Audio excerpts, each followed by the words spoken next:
ሰላም ጤና ይስጥልን ወደ አድማጭ ተመልካቾቻችን ከፋና ሚዲያ ኮርፖሬሽን ፋና ፖድካስት ወቅታዊ ዝግጅታችን ተጀምሯል። በዛሬው ወቅታዊ ዝግጅታችን ልናነሳ ያወደድነው እንግዲህ እንደሚታወቀው በዛሬው ዕለት የህዝብ ተወካዮች ምክር ቤት 5ኛ ዓመት የሥራ ዘመን 10ኛ መደበኛ ስብሰባ ተካሂዷል።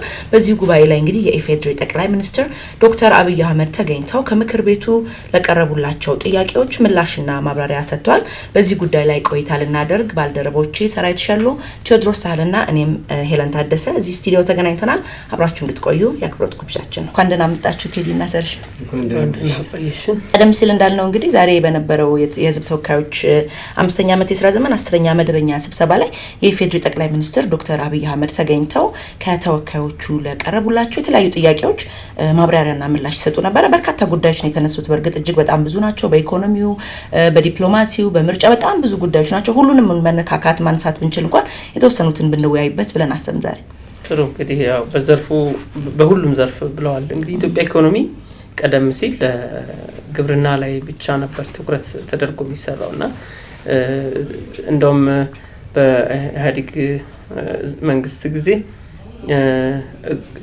አግሪካልቸራል ዴቨሎፕመንት ሊድስ ኢንዱስትሪያላይዜሽን የሚባል ፖሊሲ ነበር። ማለት የግብርና መር ግብርና ወደ ኢንዱስትሪው ያሸጋግረናል የሚል አካሄድ ነበርና ትኩረቱ በሙሉ ግብርና ላይ ነበር። አሁን ግን ለውጡ ከመጣ በኋላ የኢትዮጵያ ኢኮኖሚ በብዙ ዘርፍ ነው ማደግ ያለበት፣ ለአንድ ዘርፍ ብቻ ትኩረት አይደረግለትም በሚል በብዝሃ ዘርፍ እንዲሆን ከግብርና ወጥቶ ብዙ ዘርፎች በኩልነት የኢትዮጵያን ኢኮኖሚ እንዲያሳድጉ ትኩረት ተሰጥቶ እየተሰራ ነው። በዚህም መሰረት ቱሪዝም፣ ግብርና ያለው እንዳለ ሆኖ ኢንዱስትሪ፣ ማዕድንና የቴክኖሎጂም ዘርፍ ተጨመረበት ማለት ነው። እነኚህ አምስቱ እንግዲህ የኢትዮጵያ ኢኮኖሚ አማድ ተብለው ምሰሶ ተብለው ትኩረት ተደርጎባቸው የሚሰሩ ናቸውና የዛሬውም የጠቅላይ ሚኒስትሩ ለህዝብ እንደራሴዎች ምክር ቤት ለቀረቡላቸው ጥያቄ ያቀረቡት ማብራሪያና ምላሽ በእነኚህ ዘርፎቹ ላይ ትኩረት ያደረገና ሌሎችም ጉዳዮች አሉበት እና ሁሉም ዘርፎች በ6 ወር ውስጥ ምን አይነት ለውጥ ምን አይነት አፈጻጸም ታየ የሚለውን በቁጥር አስደግፈው በደንብ ማብራሪያ ሰጥተዋል። እንደው ለማንሳት ያክል ግብርና አንዱ ነው። በዝርዝር አሁን ተይዳ እንዳነሳው ማለት ነው የሁሉንም ዘርፍ ነው ያነሱትና በጥልቀት ነው ያነሱት እና አንዱ በጣም የደነቀኝ ማለት ነው የአጠቃላይ ወደ ታች ያሉ ለምሳሌ ያንን የሚያስፈጽሙ ግራስሩት ላይ ያሉ ሰዎች እንደሚያደርጉት ሪፖርት አይነት ነው። ጥልቅ ያለ የ6 ወሩ ያቀረቡት እና በሁሉም ነገር ላይ በፊገር የተደገፈ እንደገና ደግሞ አጠቃላይ የማብራሪያዎቹን ትክክለኛ አሳማኝ እና መሬት ላይ ሊገኙ የሚችሉ ናቸው ሲያቀርቡ የነበሩትና አሁን አንደኛው ግብርናው አድጓል። በፊት እንግዲህ ዝም ብሎ ተቸንክሮ ነው የኖረው የግብርና ምር ኢኮኖሚ ተባለ እንጂ የዛን የቆየውን ቆይታ እንኳን ማረጋገጥ አልቻለም። አሁን ግን በዚህ የኢኮኖሚ እንደዚህ አይነት በአንድ ላይ ተቸንክሮ መቆየቱን በማስተካከል ያንን የኢኮኖሚን ብዝሃነትን በማምጣት በሁሉም እኩል ለመስራት ማለት ነው በሁሉም ማምጣት ይቻላል የሚለውን ነገር በማምጣት በግብርና ላይ የተከደው ስራ በጣም ለውጥ እንዲያመጣ ያደረገው ለሱ አስፈላጊ ነገሮችን የማሟላቱ ጉዳይ ነው። አንደኛ ዝም ብሎ የተለምዷዊ አስተራራይ ነው በፊት የነበረው አሁንም የተላቀቅን ባይሆንም ማለት ነው። አሁን አብዛኛው አርሶ አደር በትራክተር ማረስ ጀምሯል እና የትራክተር መጠን በጣም ጨምሯል። ምርቱን ደግሞ በኮምባይነር መሰብሰብ ጀምሯል። እሱ ላይ የተሰሩት በተለያዩ ዘርፎች ማለት ነው በግሪን ሌጋሲ በአረንጓዴ አሻራ የተሰሩ በአካባቢ ጥበቃ የተሰሩ ስራዎች ደግሞ መሬት ምርታማነትን በመጨመራቸው የተነሳ በውሃም በኩል ያለውን ውሃውን በመጠቀምም እንደገና ደግሞ የመሬት እርጥበትን በመጨመር በተለያየ መንገድ በተሰራቸው ስራዎች የተነሳ በግብርና ላይ ይሄ አሁን የተመዘገበው ለውጥ መጥቷል። በሌሎችም ደግሞ በኢንዱስትሪ በተያዙት በአምስቱም ማለት ነው በሁሉም ለውጥ ቢያንስ ከባለፈው አመት በዚህ በ6 ወር እንኳን ጨምሯል። ሪፎርም ወዲህ በሁሉም ስር ነቀል የሆነ ለውጥ ነው የመጣው። ደግሞ በዚህ በ6 ወር ውስጥ ከእቅድ በላይ የተፈጸመባቸው ሴክተሮች ነበሩ። በሁሉም ሴክተር ጥሩ እድገት ነው የነበረው። በኢንዱስትሪ አሁን ስንወስድ ኢንዱስትሪ የኢትዮጵያ ታምርት ንቅናቄን ከጀመረች ወዲህ እና በኢንዱስትሪ ውስጥ የመጣው ለውጥ በጣም ከባድ ነበረ። እንዳውም የቆሙት ኢንዱስትሪዎች ነበሩ ብዙ አብዛኞቹ። እነዛን መልሰው እንደገና ደግሞ ያንን የአምራች ኢንዱስትሪዎችን ማነቆ በመፍታት በተደረገው ስራ ብዙ ኤክስፖርት የሚያደርጉ እንትኖች ካምፓኒዎች ተፈጥሯል በኢንዱስትሪ ፓርኮች ውስጥ ማለት ነው።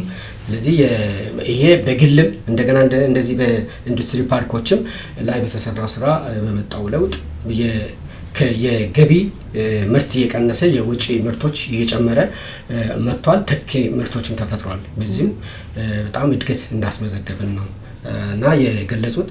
በሌላ በኩል በተለይ እሳቸው ሲያነሱ እንዳውም አተኩሮ ያነሱት የትውልድ ግንባታ ላይ ነው። ዛሬ የምንሰራው ለነገ ነው።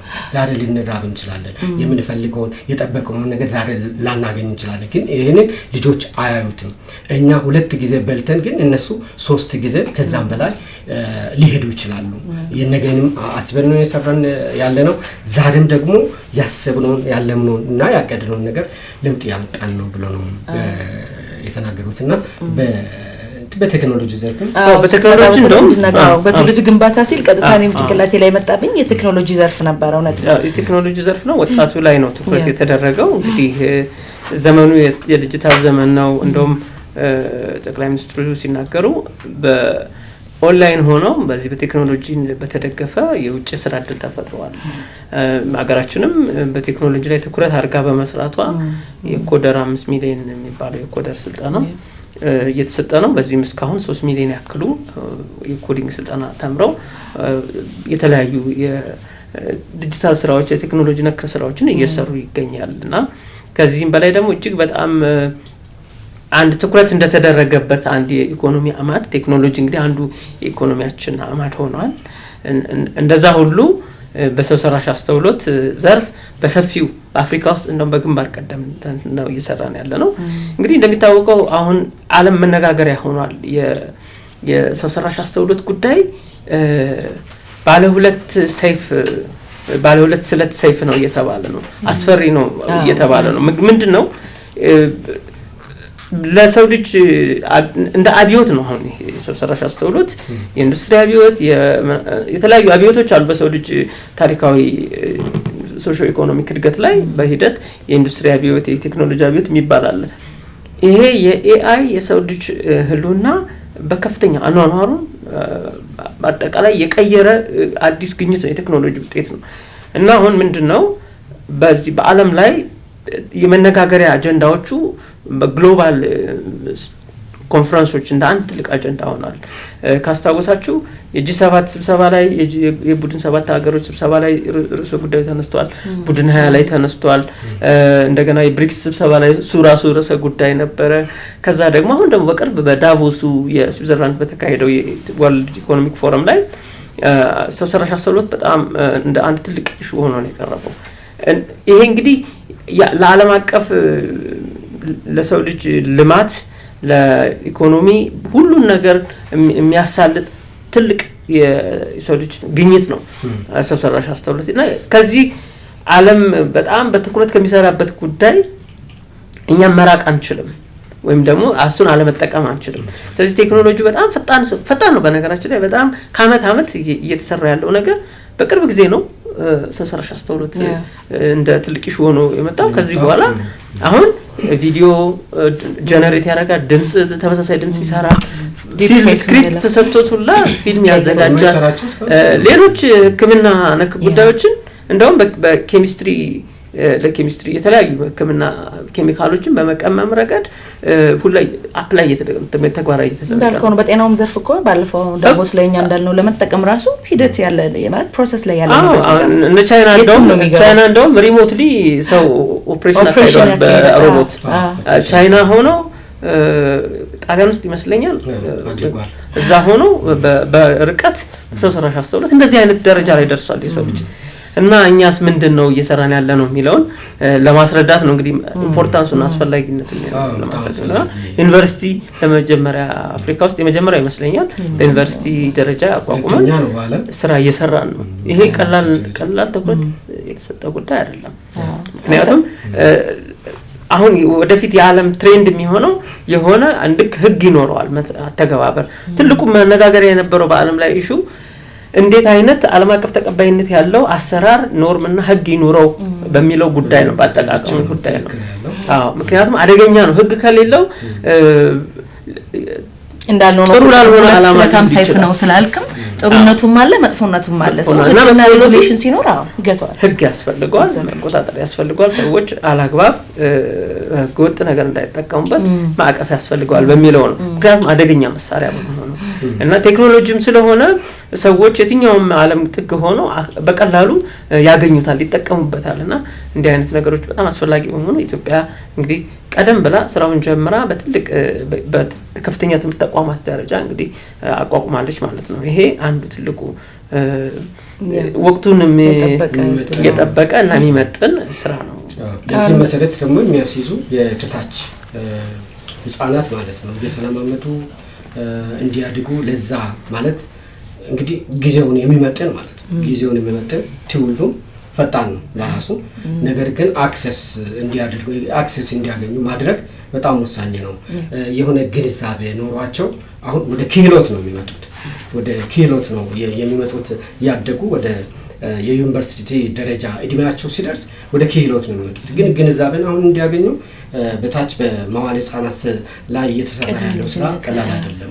የትምህርት ስብራትን ነበረ ወደሱ ሳንገባ ግን ከነዚህ ስብራቶች አንዱ ከታች በመዋለ ህጻናት ላይ የተሰጠው ትኩረት በጣም አናሳ ስለነበረ አሁን የምናየው ዩኒቨርሲቲ ላይ የገብተው የሚወጡ ሰዎች ያላቸውን ብቃት ያላቸውን ስኪልስና እነሱ ያመጡት ሳይሆን በዛ የተፈጠረ ነው። በተለይ ጄኔሬሽኑ ቅርብ ጊዜ ወደ ከፍተኛ ትምህርት ገብተው የሚወጡ ሰዎች ይቸገራሉ። እንደገና ደግሞ አሁን የትምህርት ሪፎርም ከመጣም በኋላ ብዙ ሰዎች እንደገና የማጠናከሪያ ትምህርት ተሰጥቷቸው ነው ለካ ያውቃሉ። ግን ቀጥታ ብሬክ ስሩ አድርጎ እንዳይገቡ ያደረገው የታችኛው ትምህርት ችግር ስለነበረ አሁን በህፃናት ላይ ወደ 32000 ትምህርት ቤቶች ቀዳማይ ደረጃ የመጀመሪያ ቀዳማይ ልጅነት ወይም ደግሞ ኪንደርጋርተን የምንለው ማለት ህፃናት ይሄ ማለት አሁን ለታሰበው ለዚህ ለቴክኖሎጂ ውስጥ ተወዳዳሪ የሚሆኑን ዜጋ ከማምረት አንፃር የተሰራው ስራ ቀላል አይደለም። ስለዚህ ቱሪዝምም ሌላው ትኩረት የተሰጠው ስራ ነው። እንደው ቱሪዝም ላይ ምንድነው እስካሁን ያየናቸው የሄድናቸው የመሰረተ ልማት ከመገንባት የቱሪዝም መዳረሻዎችን የሆስፒታሊቲ ዘርፉን ለማበረታታት ብዙ ስራዎች እየተሰሩ ነው። በመንግስት ገበታ ለሀገር የተለያዩ ኢትዮጵያ ክፍል እንደውም በቅርቡ ሶማሌ ክልል አንድ ትልቅ ሪዞርት ጠቅላይ ሚኒስትሩ መርቀው ከፍተዋል። ሸበሌ በሁሉም የሀገራችን ክፍል እየተከፈቱ ነው። እንግዲህ ጎብኚዎች ሲመጡ ማረፊያ አይቸግራቸውም። ደግሞ ማረፊያዎቹ ሁሉም የሀገራችን ክፍል መሆናቸው የትኛውም ቦታ ለሚሄድ ሰው የሆስፒታሊቲ ማረፊያዎች የሚጎበኙ ነገሮች ሁሉ አያጣም። ከዛ በተጨማሪ የኮንፈረንስ ቱሪዝም ላይ እንደዚህ እንግዲህ በጥንካሬ እንደውም ጠቅላይ ሚኒስትሩ በየሳምንቱ ዓለም አቀፍ ጉባኤ አዲስ አበባ ተጠፋ የአፍሪካ ህብረት አሁን ሰሞኑን እንግዲህ ከፍተኛ ደመቅ ያለ አንዱ ዝግጅታችን ነው የሚሆነው። የአፍሪካ ህብረት ሲነሳ በጣም ብዙ እንግዶች ከ54ቱም የአፍሪካ ሀገራት ተወካዮች ይመጣሉ። ጋዜጠኞች ከዓለም ጥግ ባለሙያዎች መጥተው ከመሪዎች ጭምር ብዙ ቆይታ የሚደረግበት ነው። ይሄ ኮንፈረንስ ቱሪዝማችን በጣም አብዮት ያካሄድንበት አንዱ የቱሪዝም ዘርፍ ቢኖር የኮንፈረንስ ቱሪዝም ነው። ማዕከላትን በማድረግ የአደባባይ በዓላቶቹም እንዲያውም ጠቅላይ ሚኒስትሩ ሲያነሱም አይታችኋል ብለዋል። በገና በኢሬቻ በጥምቀት አሁን ላይ ባለፉት በዓላት ምን ያህል ሰው ተገኝቶ ዲያስፖራም ትውልደ ኢትዮጵያውያንም ከዛ ደግሞ የኢትዮጵያ ዜጋም ያልሆኑ ሰዎች ተገኝተው እንዴት ሰርፕራይዝ እንደነበሩ እንዴት እንደተጠቀሙበት which is ለቱሪዝሙ እያደረገ ያለውን አስተዋጽኦ አይታችኋል። የተነቃቀ ነው። አሁን ጎንደር ላይ ሆነን እንደውም እንዳልሽው ጎንደር ላይ ጥምቀት እንዴት እንደተከበረ እናስታውሳለን። እንግዲህ በሁሉም በኢትዮጵያ ክፍል በድምቀት ነው የተከበረው እና እንደዚህ አይነት ነገሮች ዘርፉ በፍጥነት እንዲያድግ ትልቅ መነቃቃት የሚፈጥር ነው። አንዱ እሱ ነው። ሌላው የአገልግሎትም ዘርፉ ከዚሁ ጋር በተያያዘ የአየር መንገድ እንግዲህ የመንገደኞች የሚያጓጉዛቸውን ቁጥር መጨመር፣ ገቢ መጨመር ላይ እንደገና ደግሞ ለትልቅ ሜጋ ፕሮጀክት ደግሞ የተያዘው የቢሾፍቱ ዓለም አቀፍ አውሮፕላን ማረፊያ ስራ ተጀምሯል። ከዛ በተጨማሪ እንግዲህ የኢትዮ ቴሌኮምን አገልግሎት በአይነት በጥራት በጣም ተጨምሯል፣ አድጓል። ለምሳሌ ያክል የ5G ከተሞች ተጠቃሚ ከተሞች 27 አካባቢ ደርሰዋል፣ 28 ያ 4G ደግሞ አራተኛው ትውልድ ኔትወርክን በማስፋፋት ረገድ እንግዲህ ከ1000 ከተሞች በላይ አክሰስ አግኝተዋል which means በአንድ በኩል ይሄን ያክል ከተማ የአራተኛ ትውልድ ኔትወርክ አገኘ ማለት የዲጂታል ዕውቀት ይስፋፋል። ሰዎች ገንዘብ ክፍያ የሚፈጽሙት በዲጂታል ስርዓት ነው። አሁን ሁሉ ነገር በስልክ ነው የሚከፈለው። ያ ማለት ሰዎች የዲጂታል ዕውቀት አላቸው ማለት ነው። የዲጂታል ሊተሬሲያቸው እየጨመረ ይመጣል ማለት ነው።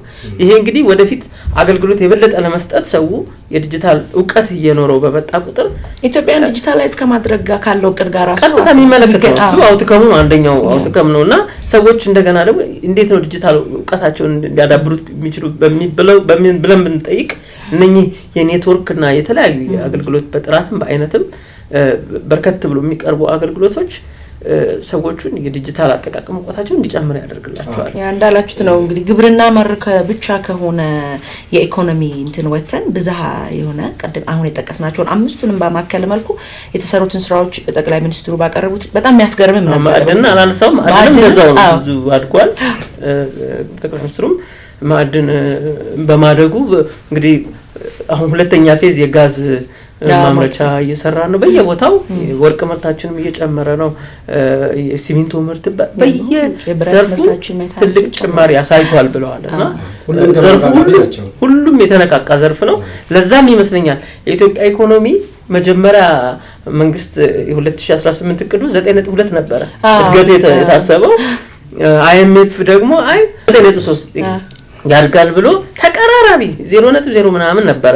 ግን የኢትዮጵያ መንግስት እኛ ከገመተው እንደውም ከፍ አድርጎ ስለገመተም እኮ ነው የኢትዮጵያ መንግስት ከዛ የኢትዮጵያ መንግስት ምንድነው ሁኔታው እንቅስቃሴውና አዝማሚያው ሲታይ ከዚህ በላይ ማደግ ይችላል በሚል የ1% ወደ 10.2 2018 10.2 ማሳደግ እንችላለን ብሎ ተይዟል ማለት። ኢኮኖሚ አደገ ስንል ያው የሰው በኪሱ የሚገባው ነው የሚያስበውና ከሱ ጋር ደግሞ እንትን የኑሮ ውድነት አለ እና የዋጋ ንረት አለ የሚለው ነገር እሳቸው ይህንን ማስደግፈው ጥሩ ምላሽ ነው የሰጡትና ሪዝኖችንም ራሱ ጠቅሰዋል።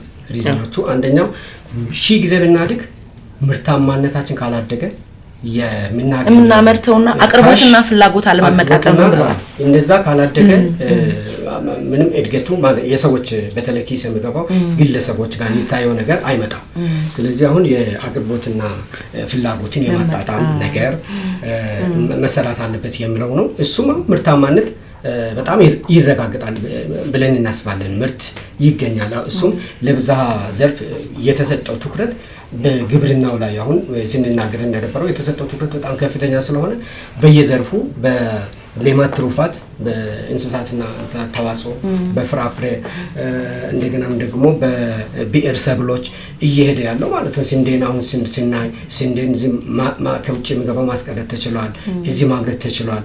ሁለተኛ ምርትም እያለ የገበያ ሰንሰለት ያስቸግር ነበረ። በገበያ ውስጥ የሚገቡ ተዋናዮች ያስቸግሩ ነበረ። ይህንን ለማስተካከል የተለያዩ የግብይት ማዕከላት ሰፋፊ የግብይት ማዕከላትን በአርሶ አደሩ አካባቢ እና አርሶ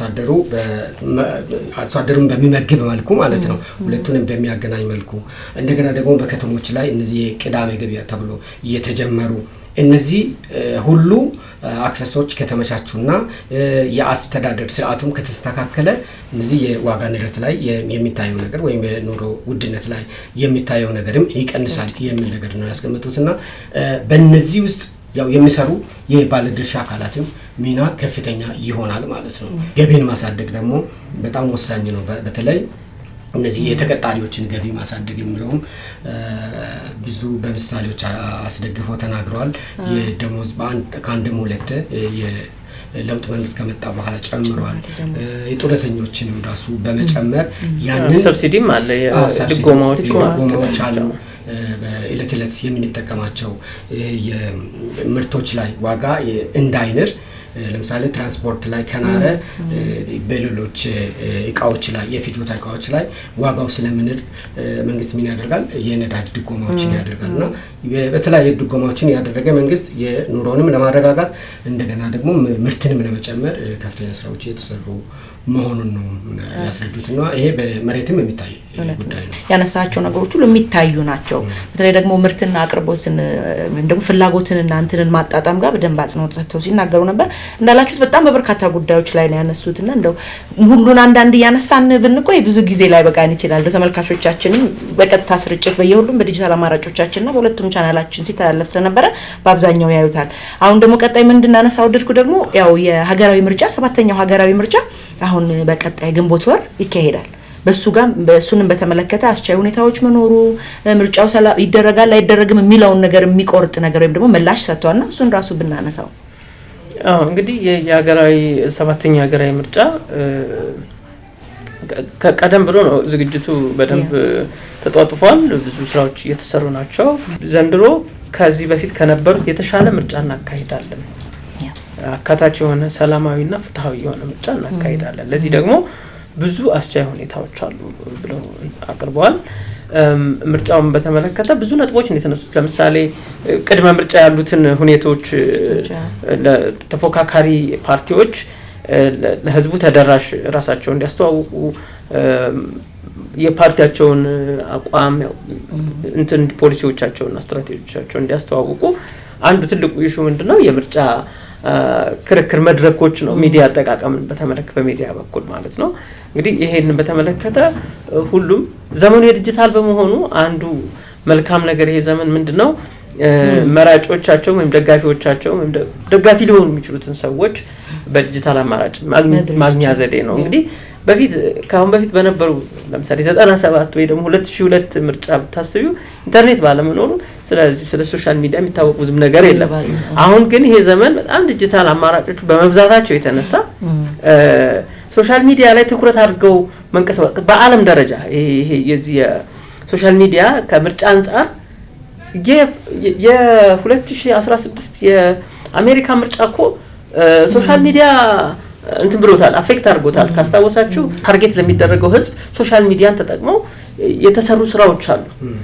አሁን ደግሞ ምርጫ ድጋሚ ዶናልድ ትራምፕ ወደ ምርጫ ሁለተኛ ተርም ምርጫ ሲመጡ ምንድነው የተጠቀሙት? ወጣቱን የመራጭ ለማግኘት ወደ ቲክቶክ ነው የመጡት። ካስታወሳችሁ በቲክቶክ አካውንት በኩል ወጣቱ የሆነውን የአሜሪካን መራጭ ለመሳብ ቀልብ ለመሳብ በዛ በኩል መጡ። እንግዲህ አሁን ድሮ የምናውቃቸው እነኚህ ኮንቬንሽናል ትራዲሽናል የሚባሉ ሬዲዮ፣ ቴሌቪዥን፣ ጋዜጣ ነበረ። አሁን ሶሻል ሚዲያው መጥቷል። ወደ ማንኛውም አካል ታገኝበታል። የት ማንን አገኛለሁ የሚባልበት የደጋፊ ሴግመንቴሽን ወይም ደግሞ የእድሜ ክልል ሊሆን ይችላል፣ የኢኮኖሚ ስታተስ ሊሆን ይችላል። በሆነ እንትን እናገኘዋለን። ምክንያቱም ፕላትፎርሞቹ የራሳቸው ባህሪ ያላቸው እና ይሄንን ነገር ስልካችሁ ላይ ነው ብሏል ጠቅላይ ሚኒስትሩ። እሱ አንድ ነገር ነው። ግን ከዛ ባለፈ ደግሞ እንደ መንግስት ሚዲያዎችን የተፎካካሪ ፓርቲዎች ስትራቴጂያቸውን፣ ፖሊሲያቸውን እና አላማቸውን የሚያስተዋውቁበት ጊዜ ያላቸው ይመቻቻል። ለሁሉም በፍትሃዊ መልኩ ተደራሽ ለማድረግ እንሞክራለን። የተለመደ ነው ብለዋል። ምርጫ ሰዓት ላይ ሁሉም የብሮድካስት ሚዲያዎችን ሜይንስትሪም ሚዲያዎችን በህግ ይገደዳሉ፣ ይሰጣቸዋል ጊዜ እና ሁሉም ይፎካከራል። አሁን ክርክሩ አልጀመሩም። አሁን ምዝገባ ነው። ምዝገባ የእጩዎች ምዝገባ እየተመዘገቡ ናቸው። ከዚህ በኋላ ደግሞ የምርጫ ቦርዱ በሚያስቀምጠው የጊዜ ሰሌዳ መሰረት የእንትን ጊዜ አላቸው፣ የክርክር ጊዜ አላቸው። ፖሊሲያቸውን፣ ስትራቴጂያቸውን የሚያስተዋውቁበት ማለት ነው። ሁሉም የጊዜ ሰሌዳቸውን ጠብቀው የሚያደርጉ ይመስለኛል። መንግስት ደግሞ ቁርጠኝነቱን አሳውቋል እና እሳቸው ያሳውቁት ምርጫ ፊታዊ፣ ነፃ እንዲሆን ተአማኒ እንዲሆን መንግስትም የራሱን ድርሻ በከፍተኛ ሁኔታ ይወጣል ነው ያሉት። ስለዚህ ያን ጊዜ ገደቡን መንግስት እንደ መንግስት ያው ማስተካከል የሚችለው የሰላም ሁኔታ ማረጋገጥ ነው። በዚህም በኩል አስቻይ ሁኔታዎች አሉ። ምርጫን ሊያስቀር የሚችል የሰላም ችግር ኢትዮጵያ ውስጥ አሁን አስቀድም የሚለው ነው። ግድ ምሳሌም ራሱ እንዲያውም ደጋግሞ ሲያነሱ የነበሩት እንዲያውም ባለፉት 6 ወራት የመስቀልን የኢሬቻን የጥምቀትን በዓል በሰላም አክብረን ለምርጫ ሲሆን ነው ወይ ለአንድ ቀን ምርጫ ሲሆን ነው ወይ እንደዚህ ማለት ሰላም የለም አንተን የሚባለው እንዳላችሁት ነው አካታች እንዲሆን ብለዋል። ደግሞ በተለይም ደግሞ ምን አሉ ፓርላማው የአንድ ፓርቲ ብቻ እንዲሆንም አንፈልግም። አሁን ከምናያቸው 5-10 ልዩ ሰዎች ልዩ ድምጽ ያላቸው ሰዎች እንዲካተትበት እንፈልጋለን። ፕላስ ደግሞ በዚህ ምርጫ የተሳተፈ ተጠቀመ ያልተሳተፈ ደግሞ 5 አመት ሲቆጭ ይኖራል ነው ያሉት። እንዳልነው አካታችና ፍትሃዊ እንዲሆን ደግሞ የኛም ኃላፊነት አለብን። የኛም የተሳታፊዎችም የህዝቡም ስላለበት ይሄንን በጣም አጽንኦት ሰጥተው ሲያነሱ ነበር። የምርም ነው የገረመኝ 5 አመት ከመቆጨት ይሄኛው ምርጫ አለፈኝ በተለያዩ ምክንያቶች በዚህ ምክንያት ላይ ሰላም ላይሆን ይችላል ኦር በዚህ ምክንያት ብሎ ሰበብ ደርድሮ ካለ መሳተፍ ተሳትፎ በተለይም ደግሞ ሰላምና አካታችም እንዲሆን የራስን አስተዋጽኦ ከማድረግ አንፃርም ጠቅላይ ሚኒስትሩ አጽንኦት ሰጥተው የተናገሩ ይመስለኛል።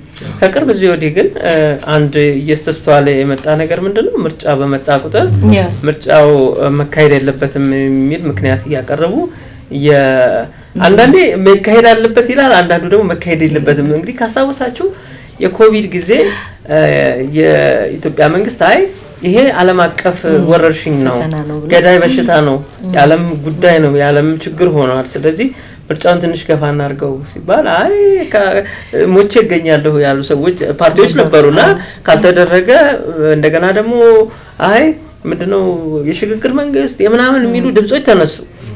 አሁን ደግሞ መንግስት በተያዘው እቅድና ፕሮግራም መሰረት እናካሂዳለን ሲል የሰላም ሁኔታ ሰላም አይደለም እንዲሁነን በዚህ ወጥቷል በዚህ ወርዷል የሚል ሌላ ምክንያት የተፈጠረ ነውና ምንድነው ድምዳሜው አሁን በአንጻራዊነት ሀገራችን ሰላም ነች። በብዙ መልኩ ማሳያ የሚሆነው ከኢሬቻ ጀምሮ መስቀልን፣ ጥምቀትን፣ ገናን በጣም በደመቀ ሁኔታ በሀገራችን አክብረናል። ሁሉም ይሄ ምርጫ በተሳካ መንገድ እንዲሄድ ማድረግ አለበት። ማንኛውም እዛ ውስጥ ፓርቲሲፔት አደርጋለሁ የምን ማለት ነው ከሀገር ውጪ ያልሆነ ሰው ካልሆነ በስተቀር ለዚህ ለአገር ለህዝብ ሰራለሁ የሚል ሁሉ በሐሳብ አዋጥቼ በዛም አሸንፌ መጥቼ ለህዝብ ያንን ሐሳብ ወደ ተግባር ወደ መሬት በማምጣት ህዝብ ተጠቃሚ መሆን አለበት የሚለው ነገር ይዞ ወደዚህ መምጣት አለበት የሚል እንትን ነው የሚኖር። ድምጽ የሚሰጡ ዜጎች እንደ ጡብ ናቸው፣ በምርጫው የሚሳተፉ ፓርቲዎች ደግሞ እንደ ማገር ናቸው አሉ ጠቅላይ ሚኒስትሩ። እያንዳንዱ ያዘውን ጡብ ሲያስቀምጥ ነው የሆነ ምን ፈልገውን ነገር ቢውልድ ማድረግ ወይም ደግሞ መገንባት የምንችለው። ሰው እንደዛ ለማድረግ ሁሉም ዜጎች አሁን ሰርሽ ያነሳውን ሐሳብ እጋራለሁ። ባይሆን እንኳን ሰላም የለም የሚባልበት ሲቹዌሽን ኖሮ እንኳን ቢሆን መሄድ ወይም ደግሞ ማድረግ መልፋት መጓዝ ያለብን ሰላም አድርጎ ይሄንን ምርጫ እንዲካሄድ ማድረግ ላይ ነው የሚለውን በጣም ስማማለሁ። በዚሁ ወደ ዲፕሎማሲው እንሻገር ነው። መልካም ዲፕሎማሲ አንዱ ከጠቅላይ ሚኒስትሩ ያነሱት ጉዳይ ነው። እንግዲህ የአፍሪካ ቀንድ ብዙ ተዋናዮች አሉበት ነው፣ ብዙ ፍላጎቶች አሉበት ነው። ስትራቴጂካሊ በጣም ወሳኝ ቦታ ነው። ምክንያቱም እንግዲህ ቀይ ባህር አለ፣ ከታችን ውቅያኖስ አለ፣ የገልፍ ሀገሮች በዛ በኩል አሉና ብዙ ነገሮች አሉበት ነው።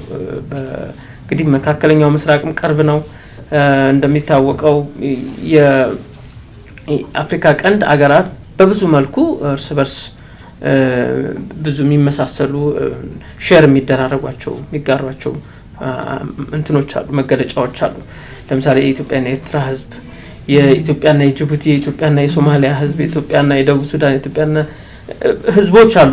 ድንበር ቢኖርም ከኬንያ ጭምር አሁን ኬንያን ኦሮሞዎች አሉ፣ ኢትዮጵያን ኦሮሞዎች አሉ፣ ደቡብ ሱዳን ስቴጅ ኑዌሮች በዛሉ በዚህም አሉና ብዙዎቹ እንደ ሀገራችን ስናይ እንኳን ማለት ነው። በዚህም ውስጥ ተዋናዮች ከሩቅም ከቅርብ እዚህ አካባቢ የሚንቀሳቀሱ አሉ። ቱርክ አለች፣ የተባበሩት አረብ ኤሚሬቶች አሉ፣ ሳውዲ አረቢያ፣ ኳታር፣ ግብጽ አለች፣ የመኖች አሉ፣ ኢራኖች አሉ። በጣም ብዙ ተዋናይ እንደገና ደግሞ ወደ 7 የሚጠጉ ሀገራት ከሩሲያ ከቻይና ከጃፓን ሳይቀር ከአሜሪካ ከአውሮፓ ሳይቀር የጦር እንትናቸውን እዚህ ጅቡቲ ላይ መስርተዋል። የጦር ካምፕ አላቸውና ይሄን ስታይ ለምንድን ነው ብለን ሳይ አካባቢ ስትራቴጂካሊ በጣም ወሳኝ በመሆኑ ነው።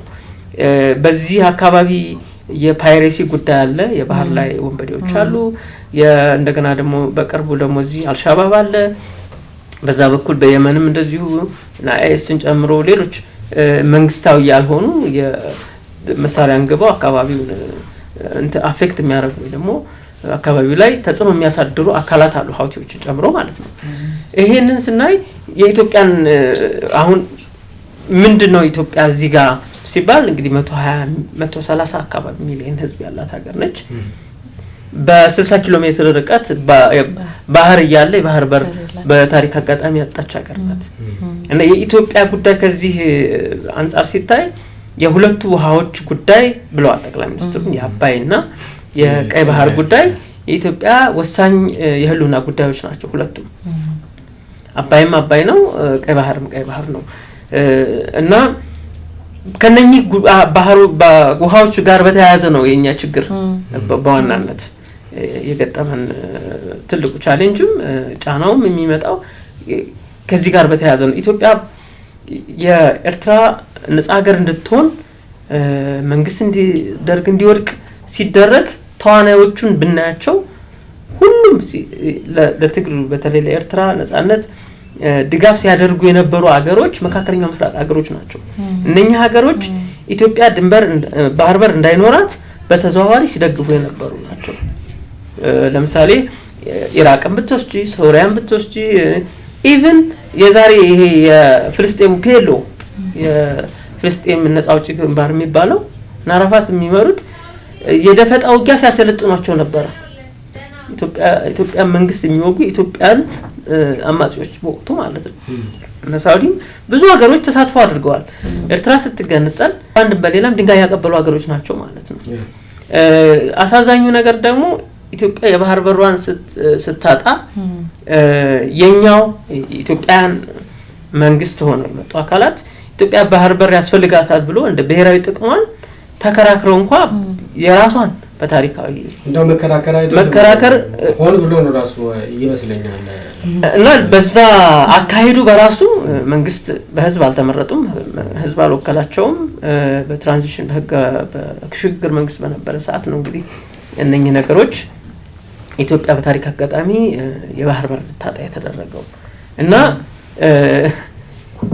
የሁለቱ ውሃዎች ይገርመኛል። ለምሳሌ አባይን አትገድቡ ይላል፣ ቀይ ባህር ግን አትግቡ ይሉናል። ሁለቱንም ነገር ማሸነፍ ነው የሚፈልጉት። ያንኛው ውሃውን ልቀቁልኝ ይላሉ። ውሃውን ልቀቁልኝ፣ ያ ውሃውን አላገደም ሲጀመር ደግሞ ቀርቶስ ቢሆን ኖሮ ነው። በዚህኛው በኩል ደግሞ ሲሄድ ደግሞ ቀይ ባህር አትገቧትም። አሁን ከሩቅ ሀገር መጥተው ከነግብጽ መጥተው እዚህ ቀይ ባህር ላይ የሚያስፈራሩት ኢትዮጵያ መግባት የለበትም ብለው በመንግስት ደረጃ መግለጫ እስከመጡ ድረስ የደረሱ አካላት በዚህ በኩል ደግሞ አይ አባይ ይገባናል ይላሉ። እኛ 85% በላይ ውሃ አስተዋጽኦ ያደረግን ውሃ መጠቀም አትችሉም የሚሉ ሀገሮች ናቸው። ይሄ የህፃን ልጅ ጨዋታ ነው። ይሄ ራሳቸው መነሻ አላቸው ባይዘው አንደኛው ብቻ ነው በስህተት ያጣ ነው እንጂ ሁለተኛው ሆን ብሎ የሚደረግ ነው። በስህተት ያጣ ነው በትክክለኛ ቀይ ባህርን ስናጣ ስህተት ነው የተፈጸመው፣ ታሪካዊ ስህተት ነው ብለን እናምናለን። የዛን ያው አንድ ፓርቲ ወይም የዛን በኃይል ነው አይደል የነበረው። በኃይል በመጣም ይሄንን አገር ስለሚመራ የዚህነው ሀገር ብሔራዊ ጥቅም ማስጠበቅ የራሱ ኃላፊነት ነበረው የዛን ጊዜ ማለት ነው። እና የህጋዊ ክፍተትም ያለበት ነው። ታሪካዊ በታሪክም ስናይ እንደውም ድርድር ራሱ የዛኔ ቢኖር ቢጠየቅ እንኳን ማለት ነው የማናት ለምሳሌ ቀይ ባህርን ኢትዮጵያ መቼ አጣች፣ እንዴት አጣች፣ ለምንድን ነው ያጣችው ምናምን የሚለውን የታሪካዊ ዳራ ጠይቀን ብንከተል ብዙ ነገሮች ናቸው የሚወጡትና አሁንም ልንሄድበት የምንችልበት አስቻይ ሁኔታዎች ውስጥ አንዱ ነው ሊሆን የሚችለው። ሁለተኛ ደግሞ የስለ አባይ ከሁለት ውሃዎች ወቅት ስለ አባይ እንዳናድግ ነው።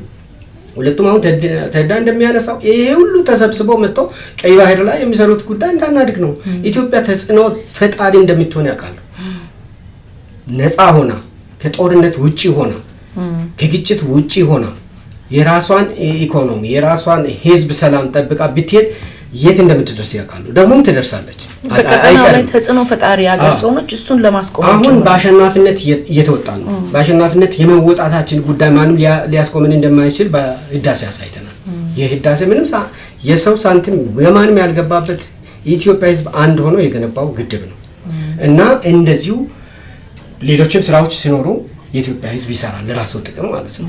ይሄኛውም ቢሆን በተለያየ መንገድ እናገኛለን የሚለው ነው ጠቅላይ ሚኒስትሩ ያስቀመጡት። በተለይ በዲፕሎማሲያዊ መንገድ ሰጥቶ በመቀበል ማለት ነው።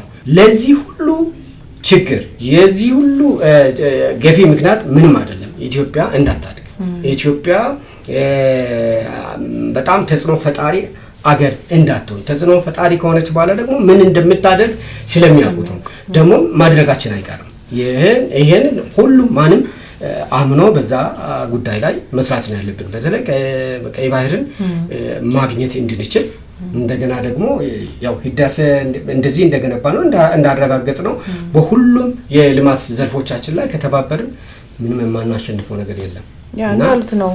ብሔራዊ ጥቅማችንንና ደህንነታችንን ለማስከበር ነው ቀይ ባህር ይገባናል ማለት የሚገባንን ነገር ፍትሃዊና ዲፕሎማሲያዊ በሆነ መንገድ ነው የጠየቅነውና ከቀይ ባህር ቅድም እንዳነሳ ነው በጣም በትንሽ ዲስታንስ ያለች ሀገር ላይ እንዳልነው ነው ቀጠናው ላይ የምንፈጥረውን ተጽዕኖ ኢትዮጵያ ተደማጭነቷን ተሰሚነቷን በዲፕሎማሲም በኢኮኖሚም በፖለቲካም ያላትን ኢንቴግሬሽን ትስስር ስለማይፈልጉት ያው በዚህ ጉዳዮች ወደ ኋላ ሊጎትቱን ቢሞክሩ እንኳን በቦሌም ብሎን ማድረጋችን አይቀርም ነው ያሉት ጠቅላይ ሚኒስትር። ያው እንግዲህ ዛሬ ጠቅላይ ሚኒስትር ዶክተር አብይ አህመድ በተገኙበት የህዝብ ተወካዮች ምክር ቤት 5ኛ ዓመት የሥራ ዘመን 10ኛ ስብሰባ ላይ ተገኝተው ከተወካዮቹ ለቀረቡላቸው ጥያቄዎች የሰጡትን ማብራሪያና ምላሾች ዳሰናል። ጥሩ ቆይታ ነበር። በጣም ነው የማመሰግነው ሰራዊትና ቴዎድሮስ። ውድ አድማጭ ተመልካቾቻችን እናንተም እንግዲህ ከቆይታችን የሚጠቅማችሁን ነገር እንዳገኛችሁ ተስፋ እናደርጋለን። የዛሬ ወቅታዊ ዝግጅታችን ይህንን መስል ነበረ። ጤና ይስጥልን።